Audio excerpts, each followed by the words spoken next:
Care ఛానల్కు స్వాగతం. మనం ప్రముఖ సంఘ సంస్కర్త, నిస్వార్థ ప్రజా సేవకురాలు అయినటువంటి శ్రీమతి హేమలత లవణం గారి స్వీయ జీవితగాథ మృత్యోర్మ అమృతంగమై నుండి స్టోటుపురం నేరస్తుల సంస్కరణకు సంబంధించి అనేక మార్పు అంశాలను తెలుసుకున్నాం కదండి. ఈరోజు సంస్కార్ ట్రస్ట్ గురించి మరిన్ని అంశాలు చూద్దాం. జూలై 26 సాయంత్రం 5 గంటలు పిల్లలతో పాటు ఉపాహారం ముగించి సిటీ బస్సులో బయలుదేరి రామకృష్ణ మిషన్ వాళ్ళు ఏర్పాటు చేసిన సభలో గోరా గాంధీయిజం మీద మాట్లాడుతున్నారు. వారు గాంధీ ఆశ్రమంలో సేవాగ్రామంలో ఉన్నప్పుడు అక్కడ వారు చేసిన దినచర్య చెబుతూ, ఆనాడు మేమంతా పాయిఖానాలు శుభ్రం చేసి మలం నిండిన బకెట్లను ఇలా 2 చేతులా మోసుకుపోతూ అవి ఒక చోట గుంటల్లో పోసేవాళ్ళం అని వాక్యం పూర్తి చేశారు.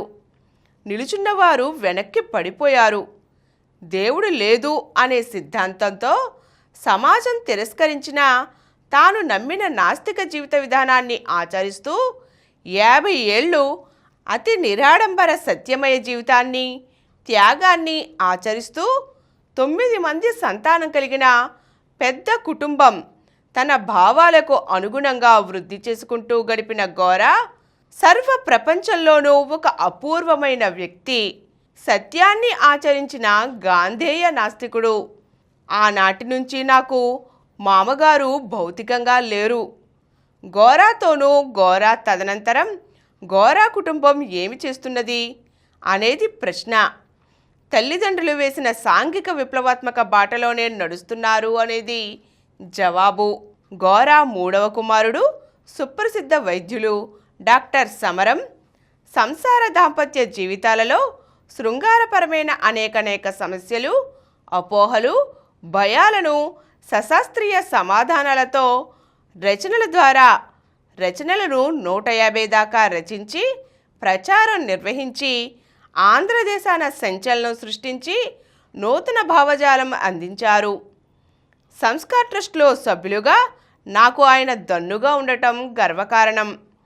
2వ కుమార్తె శ్రీమతి మైత్రి గృహ బాధ్యతలు నిర్వహిస్తూ గోరా అభయ నివాస్లోని సమస్యల వలయంలో చిక్కుకున్న స్త్రీలకు గైడ్గా, ఫిలాసఫర్గా వారిని అక్కున చేర్చుకున్న మైత్రమ్మగా పిలువబడుతూ ఎంతో డైనమిక్ మహిళగా పేరు పొందింది.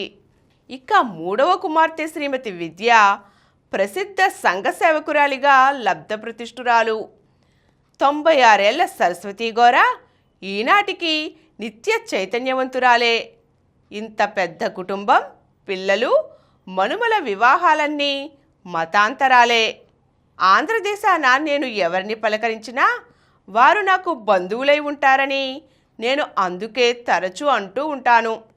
ఇంత పెద్ద విశ్వ కుటుంబాన్ని నడుపుకుంటూ వారి కోసమే కాక తోటి వారి కోసము వారంతా జీవిస్తున్నారు. ఇది ఎలా సాధ్యమైంది? గోరా దంపతులు వారి త్యాగమయ స్ఫూర్తిదాయక సత్యజీవనమే ఇందుకు కారణం. అందుకే గోరా గారికి సర్వదా జై ఇన్సాన్ జేజేలు. ఇక నా రెల్లుపాక తడికలను పేడ, మట్టి కలిపి అలుక్కుంటున్నాను ఒకనాటి ఉదయాన. నమస్కారమమ్మా నా వెనుక నుంచి వినిపించింది. వెనక్కి తిరిగి చూశాను. నల్లని బద్దలాంటి ఒక యువకుడు నిలబడి ఉన్నాడు. ఉంగరాల జుట్టు, ఎడమవైపు ఎత్తుగా దువ్వి ఉన్న క్రాఫ్, ముఖం మీద గంటు, కళ్ళు చిన్నవైనా చూపు తీక్షణంగా ఉంది. తరచి చూస్తున్నట్టు. ఒక్క క్షణమాగి, ఎవరు నువ్వు, ఏం కావాలి, ఎంతసేపటి నుండి ఉన్నావు అని అడిగాను. నా ప్రశ్నలకు అతనేమీ కదిలినట్లు లేడు.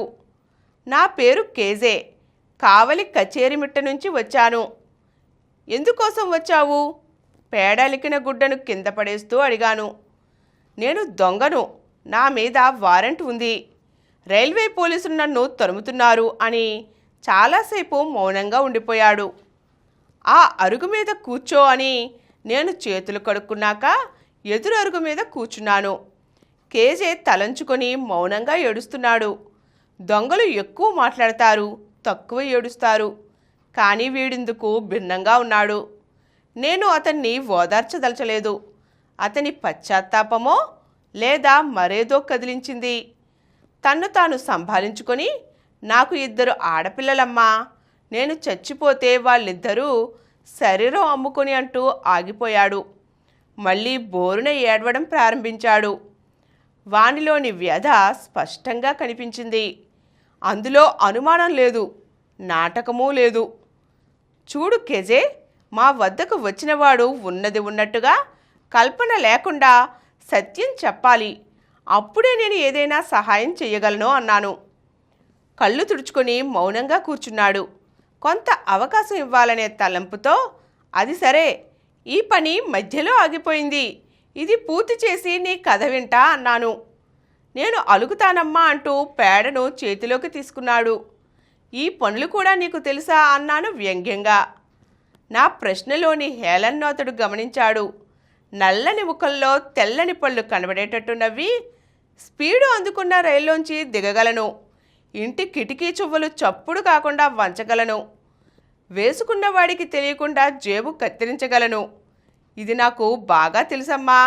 ఈ పని మాత్రం నాకు తెలీదా? నేనెప్పుడూ చెయ్యలేదు, కానీ ఇప్పుడు మీరు చేస్తుంటే నాకు చెయ్యాలనిపిస్తోంది అంటూ పేడా మట్టి బాగా తొక్కాడు. చేత్తో బాగా కలిపాడు. 4 వైపులా ఉన్న తడికలు సరిగ్గా కట్టి ఒక తడికను పూర్తిగా అలికేశాడు.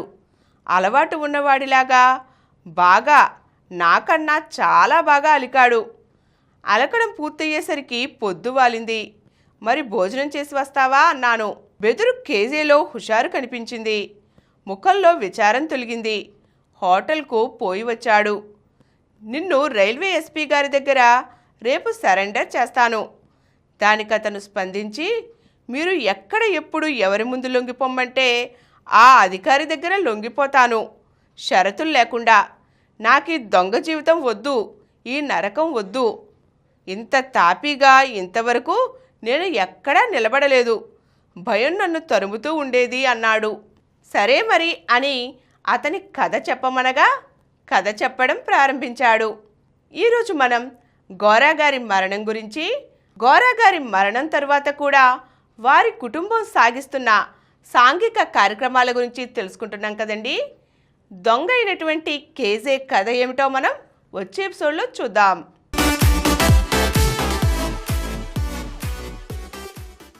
ఈ కార్యక్రమం మీకు ఎంతో నచ్చింది కదా.